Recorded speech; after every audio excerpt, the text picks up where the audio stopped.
دیکھو اللہ نے مجھے ایک دولت دی ہے، میں چاہتا ہوں تم لے لو مجھ سے، پتہ نہیں کب بلاوا آ جائے، کہ میرے دل میں دنیا کے کسی انسان کی نفرت نہیں ہے، نہ مذہب کی بنیاد پر، نہ مسلک کی بنیاد پر، نہ قوم کی بنیاد پر، کسی شکل میں بھی میرے دل میں اللہ نے کسی کی نفرت نہیں ڈالی۔ مجھے شراب سے نفرت ہے، شرابی سے نہیں، زنا سے نفرت ہے، زانی سے نہیں، جھوٹ سے نفرت ہے، جھوٹے سے نہیں، مجھے غلط عقائد سے نفرت ہے، غلط عقیدے والے سے نہیں۔ بغض للہ، البغض للہ، جس کو کہتے ہیں البغض للہ، مجھے سب سے محبت۔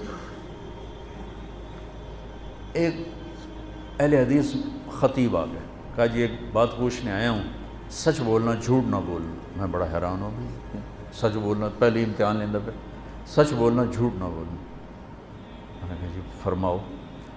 کہا ہمارا بیان ہوتا ہے، ہم اشتہار لگاتے ہیں، بندہ ہی کوئی نہیں آمدہ، تیرا اشتہار بھی نہیں ہوتا، جا نہیں لبدی، تو نے کوئی وظیفہ پڑھا ہوا ہے؟ وہ وظیفہ پوچھنے آیا ہوں، وہ وظیفہ بتاؤ۔ میں نے کہا نہیں میرے پاس تو کوئی وظیفہ نہیں۔ کہنے لگا میں نے کہا تھا نا جھوٹ نہیں بولنا،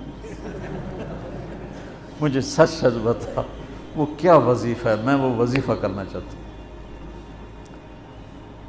وہ پیچھے ہی پڑ گیا۔ میں نے کہا مولانا صاحب میں نے کوئی وظیفہ نہیں پڑھا، مجھے کوئی وظیفہ، میں وظیفے پڑھتا ہی نہیں، میں تو صبح شام کی دعائیں پڑھتا ہوں، وہ مسنون تسبیحات پڑھتا ہوں بس۔ جو زیادہ پیچھے پڑ گیا، میں نے کہا ایک وظیفہ ہے، سب سے محبت کرو، سارے ہی آ جائیں۔ تو اللہ نے میرے دل سے سب کا بغض نکال دیا ہے، ذات۔ ہاں مجھے برے عمل سے کا بغض ہے، برے عقیدے سے بغض ہے، بری زندگی سے بغض ہے، لیکن ان افراد سے نہیں ہے، وہ اللہ کے بندے ہیں۔ اگر وہ کلمہ پڑھتا ہے، اندر سے جو مرضی ہے، میں اسے مسلمان ڈیل کروں گا اور اسے اپنے گلے لگاؤں گا، اپنا ہاتھ اس کے لیے پھیلاؤں گا۔ اس وقت دنیا میں یہ سوچ دم توڑ چکی ہے، اور مدرسوں سے نکلنے والے بچے بھی نفرت کی آگ میں جل رہے ہوتے۔ دیوبندی ہے تو بریلوی سے نفرت اس کے اندر میں کوٹ کوٹ کے بھری ہوئی، شیعہ کی نفرت کوٹ کوٹ کے بھری ہوئی، اہل حدیث کی نفرت کوٹ کوٹ کے بھری ہوئی۔ اگر وہ بریلوی مدرسے سے نکلا ہے تو دیوبندیوں کی نفرت سے بھرا ہوگا، اہل حدیث کی نفرت سے بھرا ہوگا، شیعہ کی نفرت سے بھرا ہوگا۔ اگر وہ غیر مقلد کے مدرسے سے نکلا ہے تو دیوبندی، بریلوی، شیعہ کی نفرت سے بھرا ہوگا۔ اگر وہ شیعہ کے مدرسے سے نکلا ہے تو دیوبندی، بریلوی، اہل حدیث کی نفرت سے بھرا ہوگا۔ بچوں آگ لگی ہوئی ہے، میں بجھانے کے پیچھے پڑا ہوا ہوں۔ بجھائے گا تو اللہ، میری کیا اوقات ہے، لیکن میں چاہتا تو میری اولاد ہو میرا ساتھ دو۔ میں فخر سے کہتا ہوں میں نے علماء دیوبند سے پڑھا ہے، اور میں نے اس تشریح کو جو علماء دیوبند نے دین کی تشریح کی ہے اسے صحیح مانا ہے، اور اس کو گلے سے لگایا، اسے اپنی بنیان بنایا ہے، میں اس کو تسلیم کر چکا ہوں۔ لیکن میں باقیوں کے پیچھے فتوے نہیں لے کے پھر رہا، میں باقیوں کو گنجائش دیتا ہوں، باقیوں کو راستہ دیتا ہوں۔ جس کے پاس بھی دلیل ہے ٹھیک ہے، فیصلہ تو اللہ آگے چل کے کرے، میں یہاں کیوں فتوے بازی کے بازار گرم۔ ایک مناظرہ دیکھا، ایسی کلپ کھل گیا تو وہ ادھر ہمارا وہ تھا مناظر اور ادھر تھا اہل حدیث کا رفع یدین نہیں ہے، رفع یدین ہے۔ اتنا دکھ ہوا، اتنا درد ہوا کہ یہ احمق کس دنیا میں رہتے ہیں کہ امت اسلام چھوڑنے تک پہنچ چکی، یہ رفع یدین پہ لڑ، جس کے کرنے نہ کرنے سے نہ جنت کا فیصلہ نہ جہنم کا فیصلہ۔ تو بچوں یہ چند ضروری باتیں تھیں جو آپ کی خدمت میں پیش کرنی تھیں۔ آپ شہید کربلا اور یزید یہ کتاب آپ ضرور پڑھیں، تاکہ ابھی آپ کا ابتدائی سفر ہے تو آپ کا ذہن صاف ہو جائے، ایسی کوئی ادھر ادھر کے احمقانہ مواد پڑھ کے آپ کا ذہن نہ ڈول جائے۔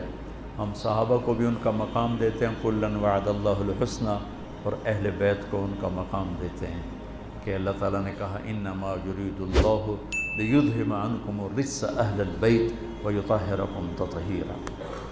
تو میں نے ایک چھوٹی سی کاوش کی ہے، دعا فرمائے اللہ اسے قبول کرے، کہ ایک کتاب لکھوائی ہے، کتنے صفحے کی؟ 625 صفحے کی وہ کتاب تیار ہوئی ہے۔ کتنے سال لگے؟ 2.5 سال میں وہ کتاب تیار ہوئی کہ مواد ہی نہیں ملتا تھا۔ میں کہا شاید ہم یہ جب اللہ مجھے بلائے تو میں اللہ اس کے رسول کو یہ تحفہ پیش کروں کہ آپ کی اولاد کے لیے میں یہ نذرانہ لایا ہوں، اور تو میرے پاس کچھ ہے نہیں، آپ کے در کا مراسی بن کے مرنا چاہتا ہوں، آپ کی اولاد کے تک سب تذکرے کرتے کرتے مرنا چاہتا ہوں، ان کی محبت اور عشق میں مرنا چاہتا ہوں۔ امام شافعی نے کیا کہا تھا؟ لو کان الرفض حب آل محمد فلیشہد الثقلان انی رافض۔ اگر اہل بیت کی محبت کا نام ہے شیعہ ہونا تو سن لو میں بھی شیعہ ہوں۔ اگر اہل بیت کی محبت کا نام ہے شیعہ ہونا تو پھر ساری دنیا سن لے میں بھی شیعہ ہوں۔ تو میری اولاد کو برا بھلا کہو تو مجھے اچھے لوگو،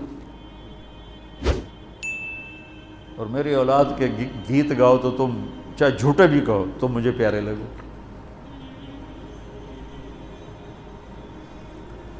تذکری ہمارے کو